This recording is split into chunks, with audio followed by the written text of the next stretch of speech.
As always, this detailed review is brought to you by BrainyBuyer.com. Shop smarter, be a brainy buyer. So I'm looking at these two propane grills, the Char-Broil Classic 2-burner and the Weber Genesis E-325. Big price difference, huh? Huge. The Weber is like 6 times the price of the Char-Broil. Is it worth it? Well, let's look at the basics. The Char-Broil has a cooking area of 280 square inches, while the Weber boasts 641. That's a significant jump. And the Weber has 3 burners, plus that extra-large sear zone. Okay, yeah, that sear zone sounds awesome. The Char-Broil only has 2 burners, but it does have a side burner, which is nice for sauces and stuff. Is the Weber bigger overall? Definitely.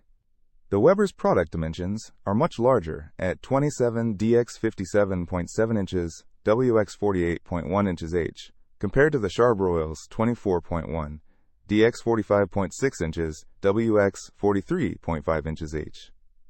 It's also way heavier at 188 pounds versus 37.5. So the Char-Broil is more portable, but much smaller. What about power? The Char-Broil has a BTU rating of 20,000. I couldn't find the total BTU for the Weber, but it has the pure blue burners, which they claim give even heat distribution and are resistant to clogging. The Char-Broil has porcelain-coated wire grates, while the Weber has porcelain-enameled cast-iron grates, which retain heat better for searing. Okay, so better grates, bigger cooking area, and a sear zone. But is the Char-Broil bad has the sad? Not at all. For the price, it's a great little grill. It gets good reviews for functionality and value.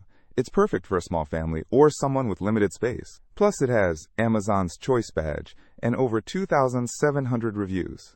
The Weber only has 118 reviews. And what about the customer's experiences? The Weber's customers appreciate the heat distribution, easy lighting, and large cooking surface. The Char-Broil customer appreciates the value for money and size. But some dislike the heat level. So if you're grilling for a crowd, the Weber seems like the way to go, but if it's just you or a small group, the Char-Broil is a solid, budget-friendly option? Exactly. It really depends on your needs and, of course, your budget. Don't miss out on our next in-depth review to help you make smarter purchasing decisions. Hit that subscribe button and the notification bell so you're always in the know.